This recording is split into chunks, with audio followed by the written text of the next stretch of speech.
Je n'aurais jamais imaginé tomber sur quelque chose comme ça.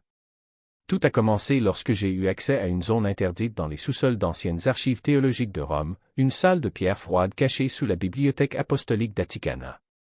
Ma recherche portait sur des fragments de textes apocryphes perdus, mais ce que j'ai trouvé ne figurait dans aucun catalogue officiel. C'était un manuscrit décoloré, classé sous le titre Genesis Traditio A, scellé à la cire et marqué d'un seul mot, Lily. L'encre, si ancienne qu'elle semblait gravée sur du parchemin, révélait une écriture plus ancienne que le latin lui-même.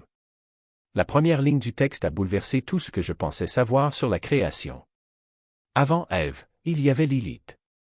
Une femme moulée dans la même poussière qu'Adam. Au début, j'ai pensé qu'il s'agissait d'un faux gnostique. Mais en comparant les passages, j'ai découvert des parallèles avec l'alphabet de Ben Siré, un texte hébreu du IXe siècle, et des références encore plus anciennes dans des tablettes babyloniennes qui mentionnaient Lilitu, un esprit de vent et de rébellion. Le Vatican n'a jamais reconnu officiellement ces écrits, mais là, sous mes yeux, se trouvait la preuve que l'histoire d'Ève pouvait être un remplacement, une correction pour effacer quelqu'un. Plus je lisais, plus cela devenait clair. Avant la soumission, il y avait l'égalité. Avant le paradis, il y avait un défi. Selon les fragments, Dieu a créé Adam et Lilith à partir de la même argile, sans aucune hiérarchie entre eux. Pas de côte levée, pas de maître, pas de serviteur. Ils doivent refléter l'équilibre de la création, masculin et féminin, ordre et instinct. Mais Lilith a refusé de mentir sous Adam, non par désir, mais par principe. Nous sommes égaux, a-t-elle déclaré, selon le manuscrit. Ces trois mots constituent la première rébellion enregistrée dans le mythe humain. Et peut-être la première vérité punie. En quittant Éden, Lilith prononça le nom sacré, un acte de blasphème si grave qu'il fut écrit dans la Genèse. Mais ce nom n'était pas un blasphème, c'était un pouvoir.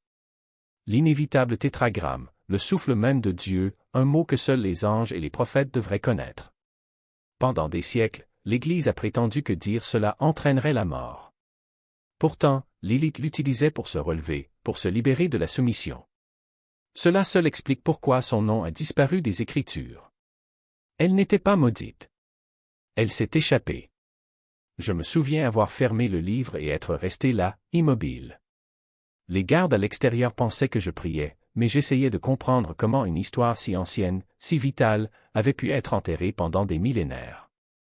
Et plus j'enquêtais, plus j'en trouvais des traces, des références subtiles dans les premiers écrits orphiques, des amulettes médiévales mettant en garde contre la « femme de la nuit » qui menaçait les nouveau-nés, et même une mention voilée dans Ésaïe 34, 14, où les érudits hébreux notaient que, dans les premières versions, Lilith apparaissait, remplacée plus tard par « créature de la nuit », une modification subtile mais délibérée. Si cela est vrai, s'il y avait une femme avant Ève qui prononçait le nom divin et disparaissait dans le mythe, alors tout ce qu'on nous a enseigné sur la création est incomplet. L'équilibre entre l'homme et la femme, le ciel et la terre, a été rompu bien avant la pomme, bien avant le serpent. Peut-être qu'Éden n'était pas le paradis perdu, mais l'équilibre perdu.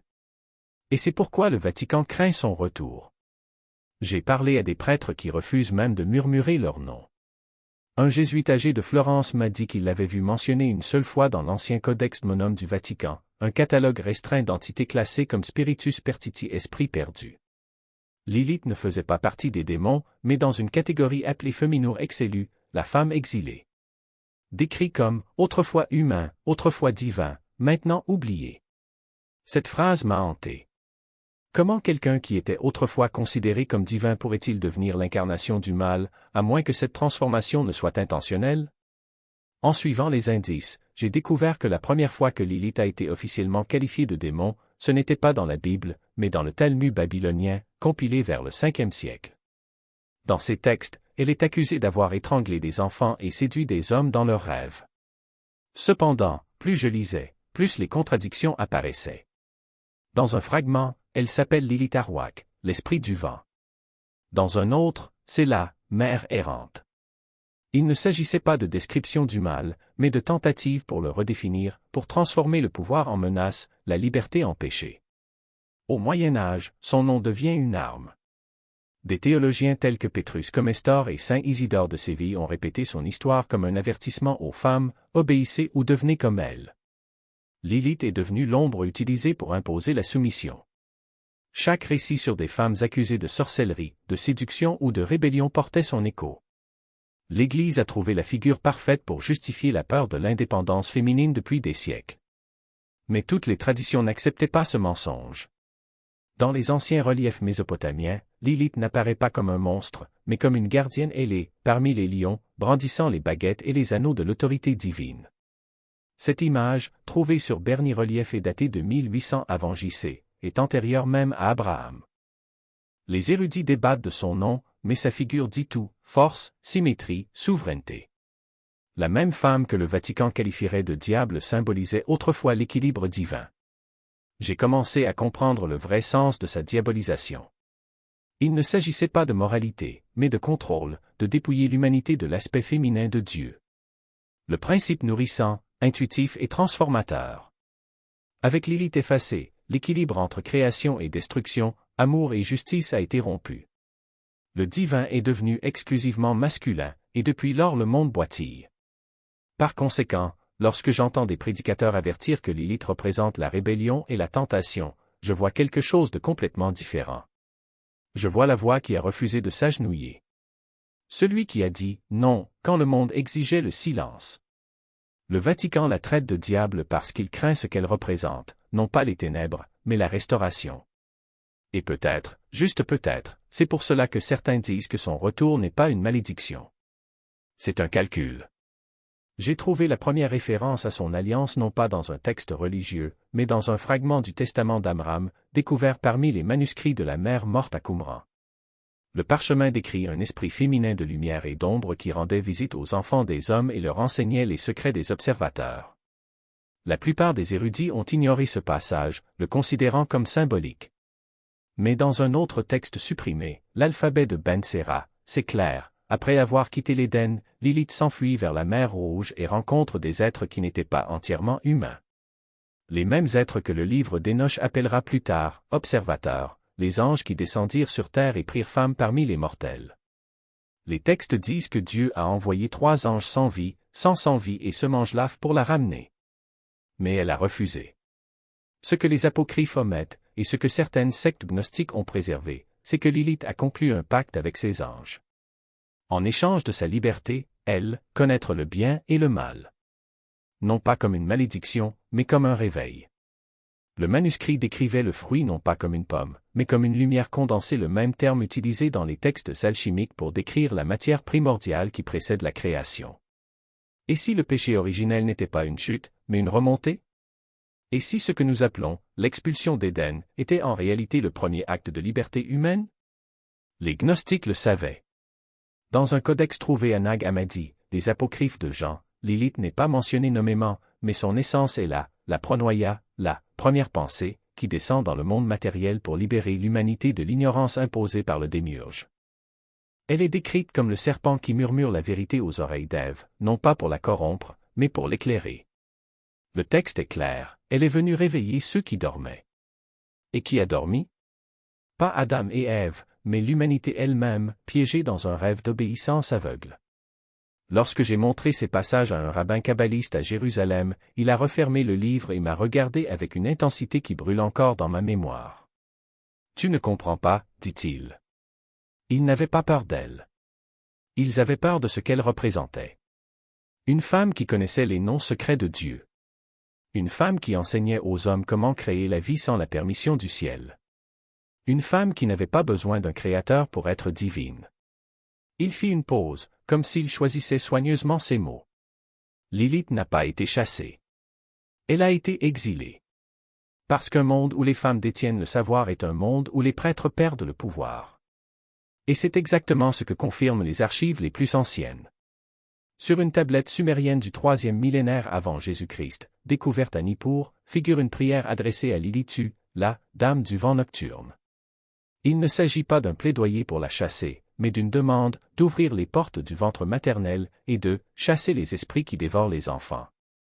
Les mêmes rituels qui, des siècles plus tard, seront déformés en amulettes protectrices contre Lilith, la dévoreuse de nouveau-nés. La même entité que les Babyloniens invoquaient pour garantir des naissances sans danger est devenue, entre les mains des scribes hébreux, un monstre qui étranglait les bébés dans leur berceau. L'ironie est cruelle, ce qui était autrefois sacré est devenu tabou. Ce qui était une protection est devenu une malédiction. Mais les traces n'ont jamais complètement disparu. Dans une synagogue abandonnée de Galilée, datant du IIe siècle après Jésus-Christ, les archéologues ont découvert une mosaïque représentant une figure féminine ailée entourée de symboles lunaires. Les érudits l'ont identifiée comme étant Lilith, mais les inscriptions environnantes ne parlaient pas de démons. Ils disaient « celle qui marche entre les mondes », la gardienne des portails. Et au centre de la mosaïque se trouvait une phrase araméenne qui m'a hanté pendant des mois, ce n'est pas elle qui a été expulsée. C'est elle qui a choisi de partir. Il a choisi de partir. Ce n'était pas interdit. Ce n'était pas maudit. Il a choisi. Et ce choix est la clé de tout. Car si Lilith n'était pas une victime, mais l'agent de sa propre histoire, alors son récit ne porte pas sur la rébellion, mais sur la souveraineté. Du droit de dire non à un Dieu qui exigeait la soumission.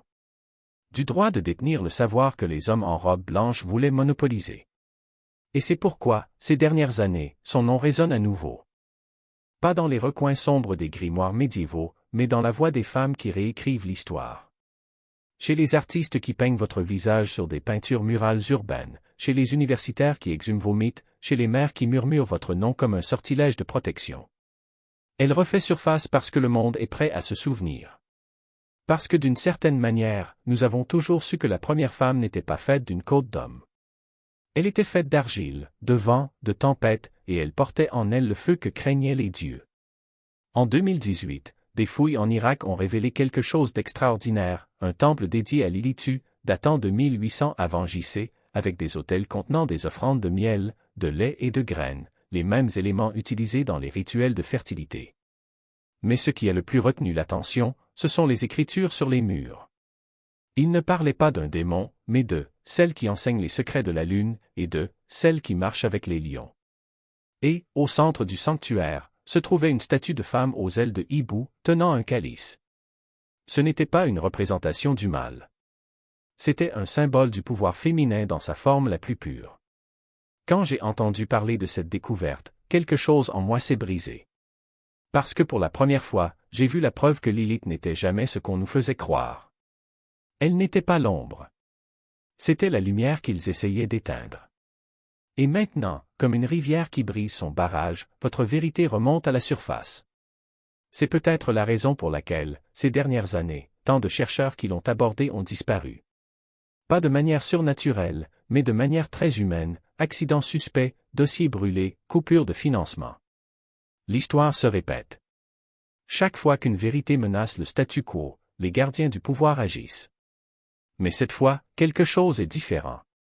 Cette fois, nous ne sommes plus des enfants effrayés qui écoutent des histoires d'horreur près du feu de camp. Cette fois, nous avons les outils pour creuser plus profondément. À lire entre les lignes. Reconnaître que ce qu'ils appellent mythe peut être mémoire. Et si Lilith n'était pas la première femme à être diffamée? Et si elle n'était que la première d'une longue lignée de femmes dont les voix ont été réduites au silence, dont les corps ont été diabolisés, dont les connaissances ont été volées? D'Hypatie à Jeanne d'Arc, des sorcières brûlées sur le bûcher aux scientifiques effacés des livres, le schéma est le même. La peur du féminin sacré est la peur de ce qui ne peut être contrôlé. Mais le contrôle est une illusion. Parce que Lilith n'est jamais partie. Elle est dans les rêves des femmes qui se réveillent avec le sentiment que quelque chose d'ancien les observe. C'est aux yeux des enfants qui naissent en sachant des choses qu'ils ne devraient pas savoir. C'est dans les pages des livres interdits, dans les coins des chants populaires, entre les lignes des textes sacrés. Elle est le murmure qui dit « Tu étais autrefois divin. Et tu peux l'être à nouveau. » Et c'est peut-être ce qui fait le plus peur. Non pas qu'elle soit un démon. Mais que ce soit un miroir. Un miroir qui reflète ce que nous étions avant qu'on nous apprenne à avoir peur de nous-mêmes. La vérité cachée dans les symboles n'est pas que Lilith a été chassée, mais qu'elle a choisi de partir. Et que, ce faisant, il emportait avec lui la clé de ce qui nous avait été volé, la capacité de nommer le divin sans demander la permission. Les 3 anges qui la poursuivaient se noient, sans se noient n'étaient pas des chasseurs, mais des messagers. Sa mission n'était pas de la capturer, mais de lui rappeler un ancien accord. Un accord qu'elle avait elle-même scellé lorsque, encore à l'aube de la création, elle regardait l'argile qu'il avait formée et disait « Je ne serai pas moins ». L'amulette de Prague n'était pas un bouclier contre elle. C'était un rappel. Un miroir brisé qui, une fois remonté, révélait le tétragramme inversé non pas comme une négation, mais comme une expansion. Le nom de Dieu écrit à l'envers n'est pas un blasphème. C'est un portail. Et si le nom qu'elle prononçait n'était pas un défi, mais une exigence? Si, en disant cela, elle ne maudissait pas la création, mais restaurait ce qui avait été déformé? Dans les textes gnostiques de Nag Hammadi, il existe un fragment qui décrit le démiurge, celui qui a façonné le monde matériel comme un dieu moindre, jaloux et ignorant. Il ne savait pas qu'au-dessus de lui existait le vrai père, la vraie mère, l'abîme d'où tout émanait. Et Lilith? Elle n'était pas sa servante. C'était sa solution. La voix qui murmurait à Eva n'était pas une tentation. C'était un rappel, il n'est pas le seul Dieu. Et vous n'êtes pas sa propriété. Ce qui est effrayant, ce n'est pas qu'elle soit un démon. C'est que c'est un miroir et que, lorsque nous le regardons, nous ne voyons pas le monstre qu'on nous a appris à craindre, mais nous-mêmes avant la chute. Avant, ils nous disaient que la connaissance était un péché. Avant, ils nous convainquirent que l'obéissance était une vertu. Avant qu'ils nous fassent oublier qu'au début nous étions faits de poussière et d'esprit les mêmes. Il existe un texte apocryphe, le livre de Noré, qui n'a jamais été inclus dans la Bible. Dans ce film, la fille d'Ève crie au ciel, « Pourquoi me traite-t-on de rebelle? Je refuse tout simplement d'être petite. » Noréa n'est pas Lilith, mais elle est son héritière. Tout comme les sorcières brûlaient au Moyen Âge. Tout comme les femmes qui, des siècles plus tard, sont encore qualifiées des « hystériques » lorsqu'elles osent dire ce qu'elles savent. Le schéma est le même, d'abord, ils sont réduits au silence. Alors ils sont réécrits comme des fous. Finalement, ils sont oubliés. Mais l'oubli n'est jamais complet. En 1929, des fouilles à Ur ont mis au jour une tablette d'argile portant une prière sumérienne. Dans celui-ci, une femme invoque « celle qui marche entre les mondes » et demande protection contre ceux qui tentent d'effacer son nom. Les archéologues ont traduit le texte comme une supplication adressée à une déesse mineure. Mais les mots étaient clairs, qu'elle ne soit pas oubliée. Que son feu ne s'éteigne pas, ce n'était pas une prière. C'était un avertissement. Et si Lilith n'avait pas été expulsée d'Éden? Et si elle quittait Éden parce qu'elle savait déjà ce qui allait arriver? Parce que j'avais déjà vu l'avenir, un monde où les hommes écriraient les lois, où les femmes seraient la propriété, où le divin serait enfermé dans les temples et la sagesse dans les livres interdits. Elle ne s'est pas enfuie. Elle est partie pour attendre. Chuchoter. Pour être sûr que le moment venu, nous ne serions pas seuls. Il existe une légende juive selon laquelle Lilith rend visite aux nouveau-nés la première nuit de leur vie. Elle ne les étouffe pas, comme le disent les mythes ultérieurs. Elle teste sa respiration. Si l'enfant pleure, il s'éloigne. Mais si l'enfant sourit, alors il le sait. Il sait qu'il y a là une âme qui n'a pas encore appris à avoir peur. Et, silencieusement, elle pose un doigt sur les lèvres de l'enfant et lui dit « Gardez ça. Un jour, vous en aurez besoin. » C'est peut-être pour cela que, dans toutes les cultures, la figure de la femme rebelle est persécutée avec tant de férocité. Parce qu'elle n'est pas une menace pour le divin. Elle est une menace à contrôler. Au système qui a besoin de nous faire croire que nous sommes faits pour servir, pas pour créer. Que nous sommes faits pour obéir, pas pour remettre en question. Que nous avons été amenés à accepter, sans nous en souvenir. Mais la mémoire est plus forte que la peur. Et Lilith? Elle n'est jamais partie. C'est les nuits où les femmes rêvent de vieilles voix. C'est chez les enfants qui dessinent des serpents à visage humain. C'est dans les recoins des églises abandonnées, où le vent répète des paroles que personne d'autre n'ose prononcer. Elle est l'écho d'une époque où le sacré n'avait pas de genre. Dans lequel la connaissance n'avait pas de propriétaire. Là où la liberté n'était pas un péché, c'était un droit. Et si le vrai péché n'était pas de manger le fruit? Et si c'était oublié qu'il était toujours entre nos mains? Est presque identique aux textes interdits sur Lilith.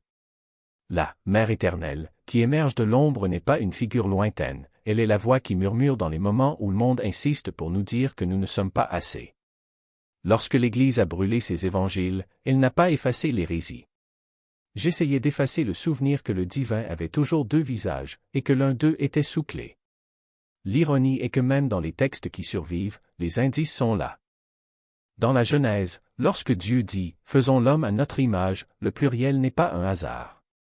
C'est une trace. Les anciens rabbins débattaient pour savoir si le mot « Elohim » utilisé pour Dieu était masculin ou féminin, car il porte les deux genres. Certains mystiques juifs, comme ceux de l'école de Safed, enseignaient que le nom sacré, YHWH, ne pouvait être prononcé correctement qu'en invoquant son homologue féminin, la Shekinah. Et où habite la Shekinah? En exil. Dans l'obscurité. Au même endroit où Lilith a été bannie. Mais que se passe-t-il une fois l'exil terminé?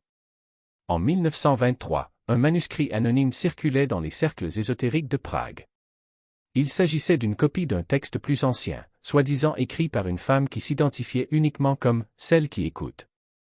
Il décrit un rituel effectué dans les catacombes de Rome, où les initiés répétaient un nom araméen Lilitu tout en tenant des miroirs. Le but n'était pas d'invoquer un démon, mais de refléter l'âme elle-même. Le manuscrit disait « Quand le miroir se brisera, le voile tombera ». Et alors, nous verrons que le serpent n'était pas la tentatrice, mais le gardien de la connaissance qui nous a été refusé. L'Église a qualifié cela de blasphème. Et si c'était juste la vérité, habillée de mystère? Il y a quelque chose de profondément humain dans la résistance de Lilith. Elle n'a pas combattu Dieu. Elle a combattu l'idée que n'importe qui même lui puisse posséder sa voix. Et c'est ce qui le rend dangereux. Ce n'est pas le pouvoir qu'il représente, mais la liberté qu'il incarne. Une liberté qui ne demande pas de permission. Qui ne s'agenouille pas. Qui n'accepte pas d'être réduit à un péché ou à un mythe. Dans les années 1960, une anthropologue nommée Marija Gimbuta a étudié les anciennes cultures d'Europe de l'Est et a découvert quelque chose de surprenant. Dans presque toutes les sociétés prépatriarcales, la figure de la déesse n'était pas seulement vénérée, elle était vivante. Non pas comme une entité lointaine, mais comme une présence qui habitait les femmes, les rivières, les forêts. Et le plus fascinant? Dans beaucoup de ces mythes, la déesse avait un visage sombre. Un visage qui n'était pas mauvais, mais nécessaire. Le visage de la destruction qui précède la création. Le visage de Lilith. Gimbuta avait été ridiculisé à l'époque. Mais aujourd'hui, ses conclusions sont de plus en plus difficiles à ignorer. Parce qu'ils expliquent quelque chose que l'histoire officielle a toujours tenté de cacher, que la peur de Lilith n'est pas la peur du féminin. C'est la peur de la nature. Des indomptables. De la part de nous qui ne peut être contrôlée, apprivoisée ou vendue. Et c'est exactement ce que l'Église n'a jamais pu pardonner. Parce que si Lilith est réelle non pas en tant que démon, mais en tant qu'archétype, alors la rédemption ne consiste pas à obéir. Il s'agit de se souvenir. En se regardant dans le miroir et en reconnaissant que le monstre que nous voyons n'est pas elle. C'est nous. Nous, avec nos ombres non vécues. Nous, avec nos voix étouffées. Nous, avec notre peur d'être libres.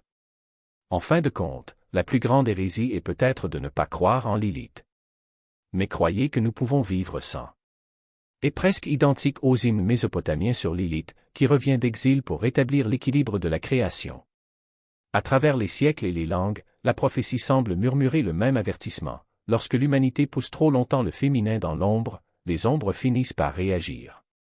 La peur du Vatican n'est pas une superstition. C'est de l'autopréservation.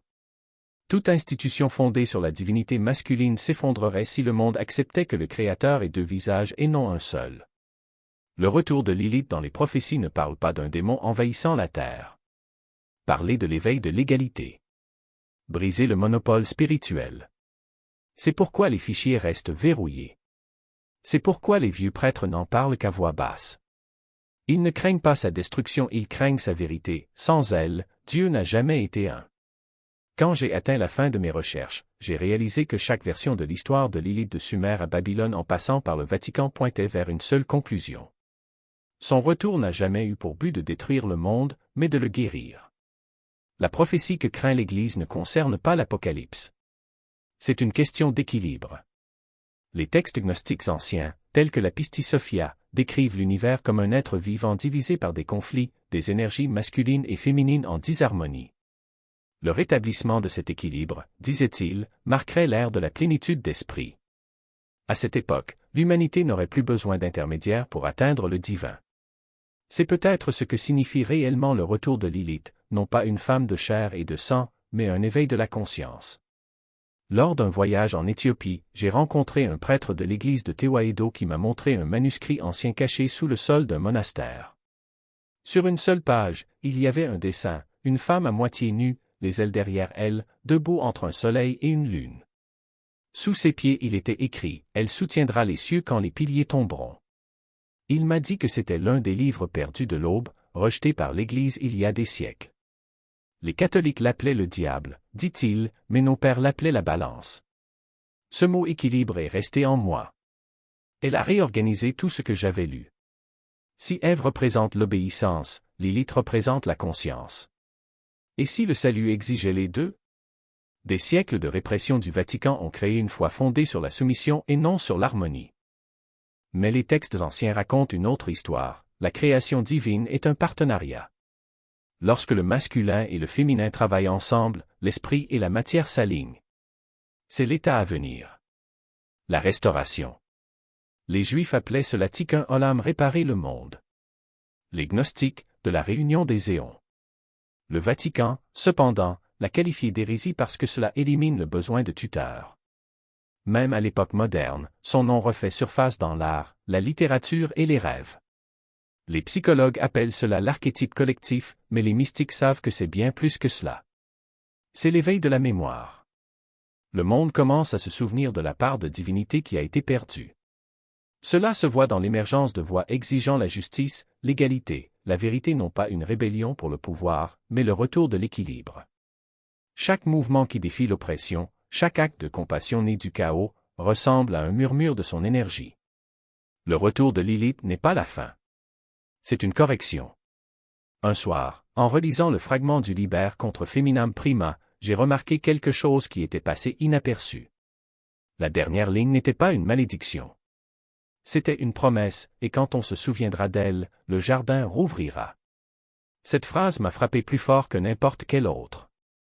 Peut-être qu'Éden n'a jamais été un lieu, mais un état d'harmonie que nous perdons lorsque nous divisons la création en deux, masculin et féminin, lumière et ombre, sacré et profane. Le retour de Lilith est donc une invitation à nous rappeler ce que nous étions avant de choisir la hiérarchie plutôt que l'unité. Alors je vous laisse ceci, si le Vatican tremble, qu'il tremble. Le retour de Lilith n'est pas une vengeance. C'est une révélation. C'est une vérité oubliée que le Créateur ne peut être entier sans la création, que la lumière a besoin de l'ombre pour briller, que l'humanité ne peut guérir tant qu'elle n'embrasse pas les deux. Nous n'avons jamais été censés le craindre. On nous a fait écouter. Et maintenant que son nom est à nouveau prononcé, il est peut-être temps pour le monde d'arrêter de la maudire et de commencer à se souvenir d'elle. Si cette histoire vous a touché, partagez-la. Apprenez aux autres ce qui a été caché. Parce que peut-être que sa prophétie recommencera au moment où nous arrêterons de murmurer son nom et commencerons à le prononcer à voix haute. Lilith.